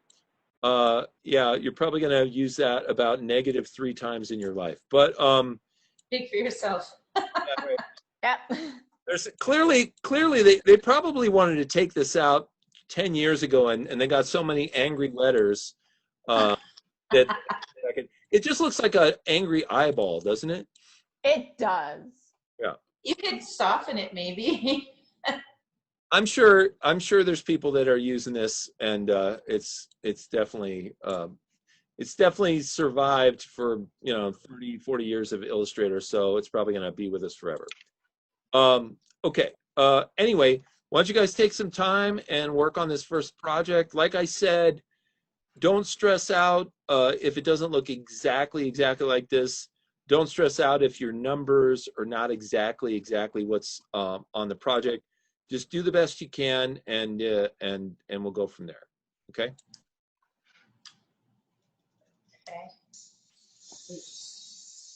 So, I Greg, have a question. Yes, please. Right. For the rounded rectangle, like I tried to click on the slash stroke X so that it doesn't have color inside, but it's not working. Okay. Let me go ahead and show you. Let me do that myself. So I'm going to go ahead and reset my color by clicking on this little icon here. I'm going to reset it to a white fill and a black stroke, and I'm going to drag out my rectangle. Right now, are you trying to get rid of the stroke color or the fill color? I figured out how to get rid whatever the color that is inside, and I'm trying to figure out how to change the line color. Oh, okay. So here's how you change the line color. Come down here to this bottom widget that has the two squares, and click on the one that's behind. Click. This is called the stroke. Okay. Right. Now double click on that, and that will give you a color picker, and then you can change the color, and then that changes the color of your stroke. Oh, okay. Does that make sense? I got it. Yep. Okay. I think so. By the way, I just need to double click it, right? Yeah, a quick and dirty way to do that is up at the very top left of your screen.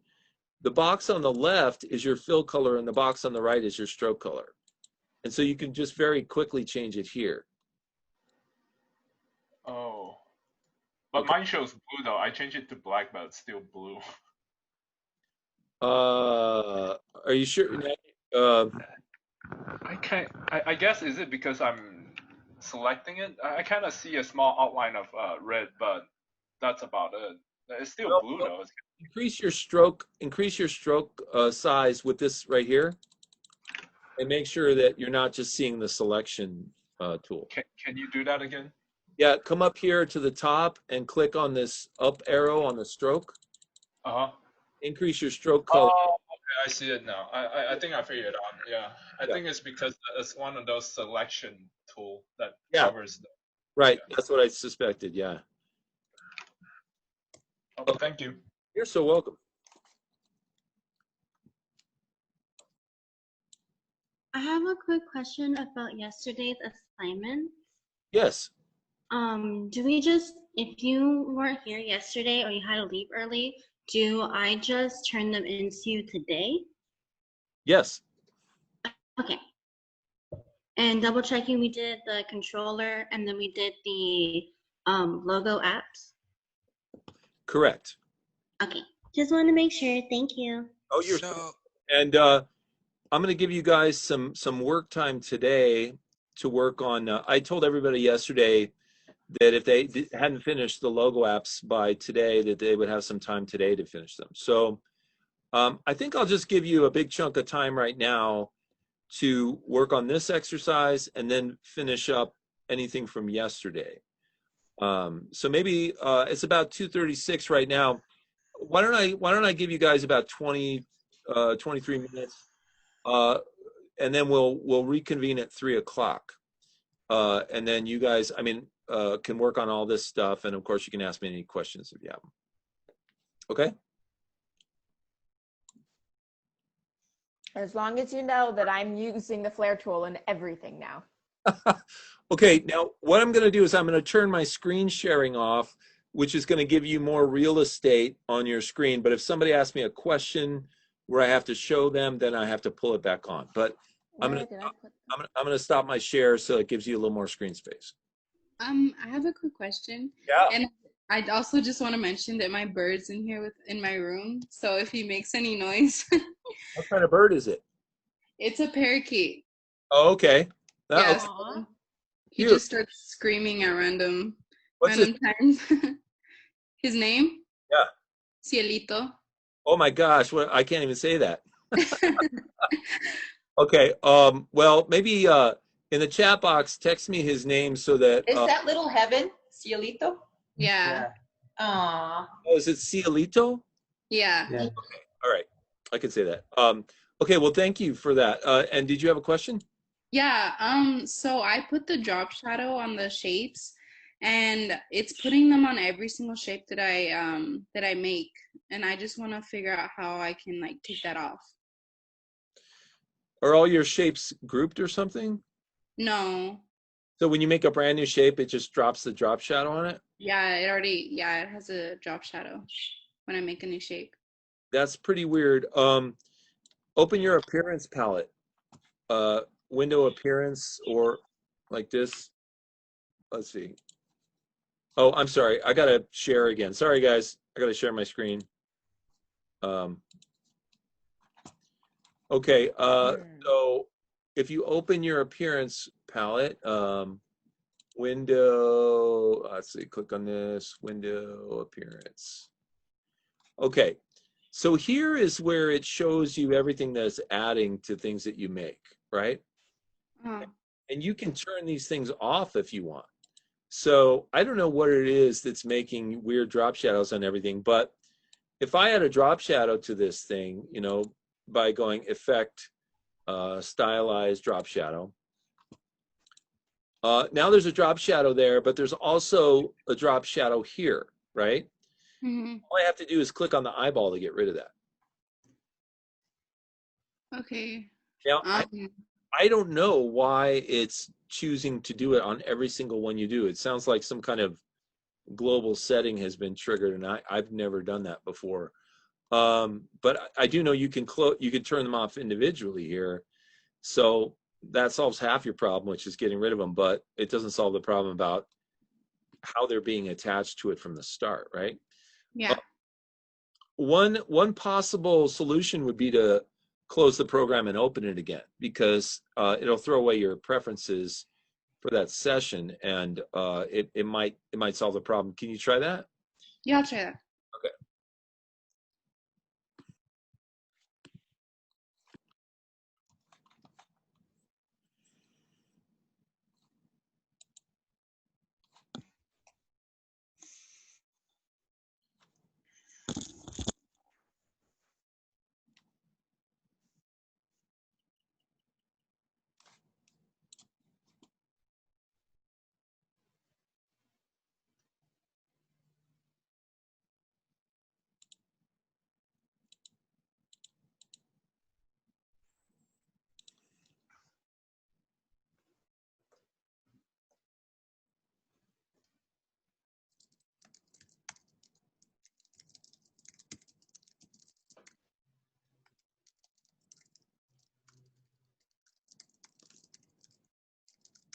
worked. Thank you.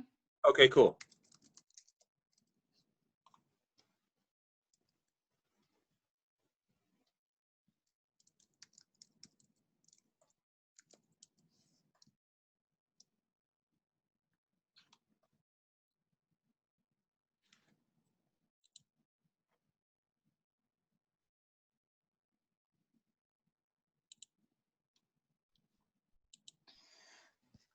Stop hitting the edge of the box.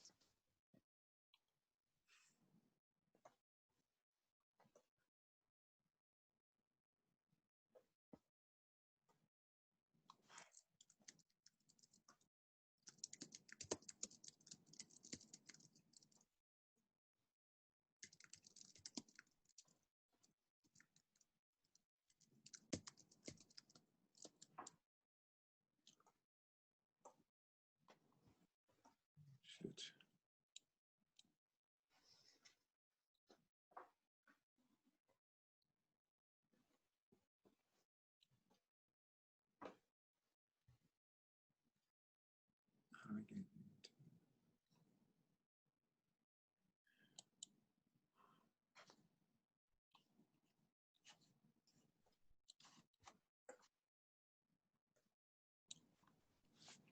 For those of you that want the colors, the exact colors of like the perfume bottle and the cap and that 2016, that kind of brown color, I just sent those to you in the chat. And let me show you how to use those. I'm gonna share my screen real quick with you so I can show you how this works. So let's say that you want to take those colors I just chatted to you and you want to apply them to something, right? So what you do is you grab a shape like this green triangle I have here. And in order to apply one of those colors, what you do is you double click on the fill box here. And in the fill box, you'll notice that you can move around to, select a color, but you can also drop a color into this color box here, right? This is called the hexadecimal color. It's a combination of numbers and letters, right? So if I go to my chat box here and I'm like, okay, I want this to be, let me see, where's my chat? I'm screen sharing. Where's my chat? Right here. Okay. So where's my message? Okay. So let's say that I want this triangle to be the same color as the perfume bottle. So it says the perfume bottle is E2C588. Now you don't have to put the hashtag in front of it because it's already there. So if I copy that, E2C588, and I put it here in this box, and then I hit OK, see this little tan color there? That's the color of the perfume bottle, right? Same, and then the other colors I got for you were this brown, this medium brown, which is the cap, and then the dark brown, which is the 2016. And then I think the other colors are all, the other objects are all made up of those three colors. But if not, you can select something close to those. Does that make sense, how to use those? Yes, thank you. Okay. Yeah, thanks. All right. Where do I want to go here?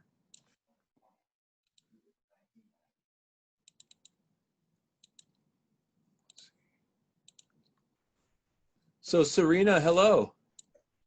Hi, sorry, 2 hours late.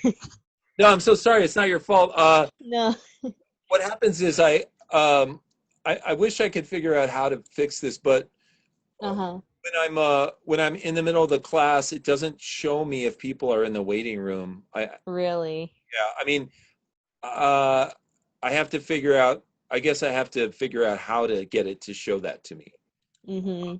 But it's okay. I was just like, I was worried. I was only like a couple minutes. I was like, oh no. Oh no, yeah, it's not like I locked the door or said, No. Yeah. yeah, um, yeah. So my apologies, but I'll be more Oh. vigilant about that in the future. But here, you That, want to know some good news? okay. They've got a laptop ready. Oh, good. Good. So I'm writing to them right now. I got to go finish my email to them, but I want to see Okay. if I can pick it up tomorrow morning, and then Okay. I can get it to you anytime over the weekend. Sure, that's fine. And would I be able to go to the campus and get it, or? Well, what happens is they check it out to me and I check it out to you. Okay. So that means that now I have to go to the West Campus to get it, but there's no reason for you to go there. You and I can just meet wherever. What side of town are you on? I'm kind of close to the Tucson Mall personally, but it's not an issue for me to go over to the West Campus at all. Okay. Well, let's see. Are you around tomorrow morning? Yeah, I am. Okay. What I could do is I can go to the West Campus and get it, and then you can meet Okay, me there, and I can give it to you there. for sure. We can do that. Okay. So, let's see. Now, there's a phone number listed on your Pima account. Is that the best number to get you at? Yeah, it should be. It's like a 404 number or something. I don't know if it shows on there, but Let me look it up real quick. okay. I'm gonna stop my screen share and just look it up so it'll be private. Uh, Okay. all right, give me a second here. Let's see. Teach. Okay. Need this. Greg, I just have a quick question. Yes, sir. Do you know like the for the tracking on the bottom part of the text, the global fragrance company, and there's just like a lot of stuff. Do you care if there's tracking there or no? Because mine is kind of weird. Let me take a look at it. I just uploaded everything to Google the drive. So do you So I mean just up. do you Yep. mean all that text at the bottom? Yep. Do you care what kind of tracking it has? Because I set it beforehand, so the default is different now. Um, it almost looks to me like it might be. Let's see. If I try copy pasting it, it just shows up differently. Oh yeah, yeah. When I copy pasted it, it did that too. So Um, it doesn't matter, right? yeah, it really doesn't. It's fine. Whatever you did is Okay. yeah. I have a question. I'm done with today's assignment. What do I do next? I Okay. already So, uploaded it. did you do what? Did you look at yesterday's lesson at all? I haven't, but I'm going to go look at it. Okay, so what you're going to find is you're going to find a PDF Hmm. that has a really simple. It looks like a remote control. It's called a controller, Hmm. and you need to basically create that out of shapes. All right. Uh, Okay. that's the first thing that we did yesterday. The second thing, uh, I think it's on the same PDF. It's just further down. Is we had people work on making five little icons with shapes that are Mhm. supposedly going to be the icons for an app about camping, right? Okay. I just I just noticed something. I forgot to add that what do you call that transparency thing. Oh So let yeah, me go. you gotta semi-transparent those things. Okay. Are they just dots? Are they what? Are they just dots for the transparency thing? Dots? Yeah. I'm talking about You mean how do you change the transparency? like under that annual report, there's like shapes underneath it. Are they just shapes of that logo? Well, yeah, it's two things. It's the polygon that makes the perfume bottle, and then it's the ellipse that makes the cap. Okay, so basically it's the perfume bottle without the GF and it's on transparency. Right. Okay, got it. Exactly. Okay. All right. Let me see. I'm still looking up your number here, Serena. Okay. Here we go. Yeah, I got 404 number. Okay, yeah. That'll be the best one. Okay. All right. Well, can I text you as well? For sure, yeah. All right. I'll call or text you. Let me finish my email to them and see Okay. if they can meet me tomorrow. Okay.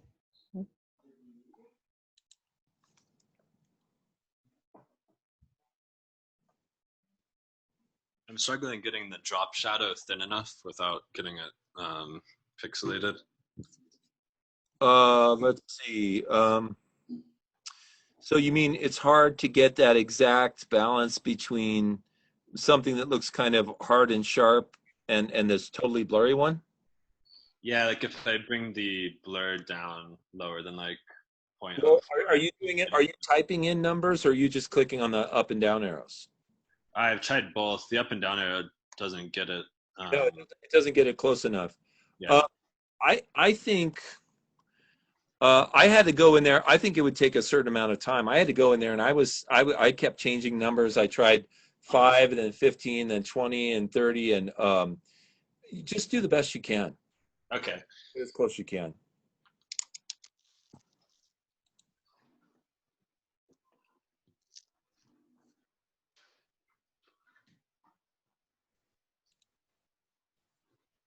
Now, is there anybody here who hasn't shared a folder with me, and who needs to know how to make one?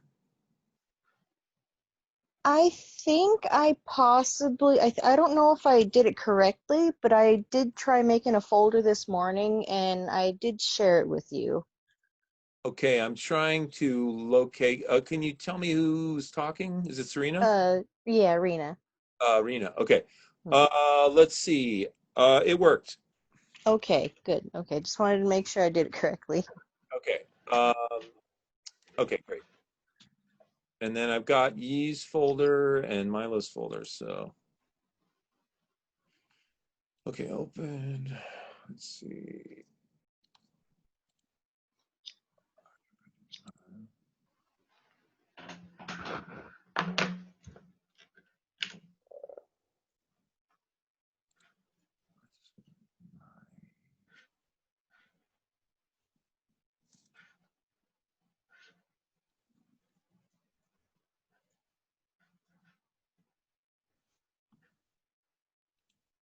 So as long as it looks pretty much like the thing, that was the idea.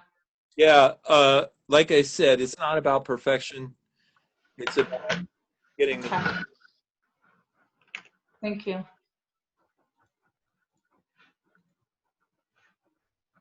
Greg, when you have time, can you walk me through getting that Pima account set up for Yeah. Adobe? Yeah, sure. I'm gonna go ahead and share my screen. Okay. Sure.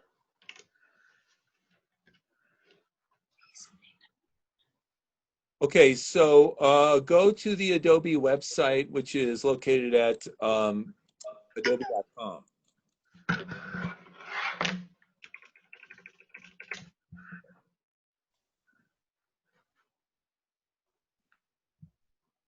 All right, tell me when you're there. Yep, I'm there. I actually went ahead and registered an account, but I don't see anything saying that register as a company. Well, did you register the account using your Pima email? Yes, I did. Okay, so I got to be able to log out here before I can help you. Sign out. Okay. All right.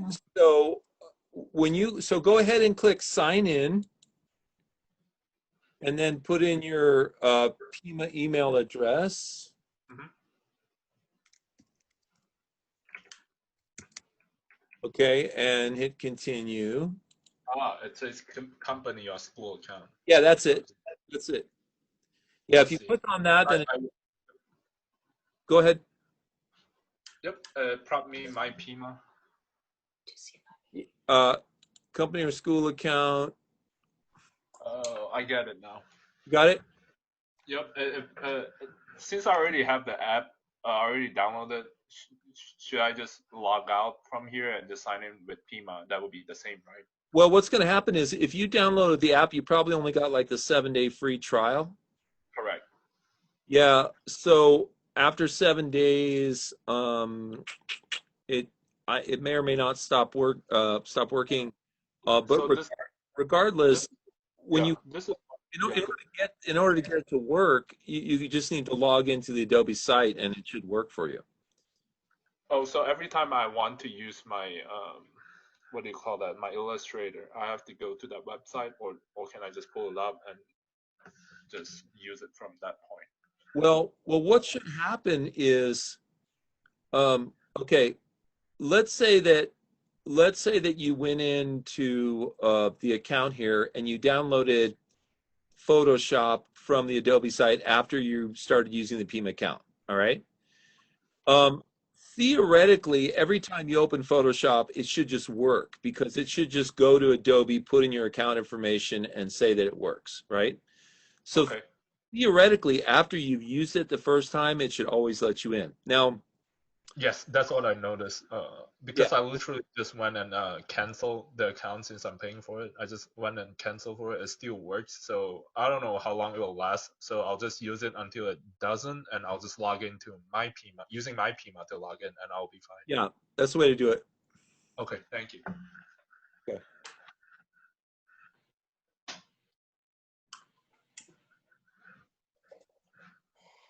I think that's centered.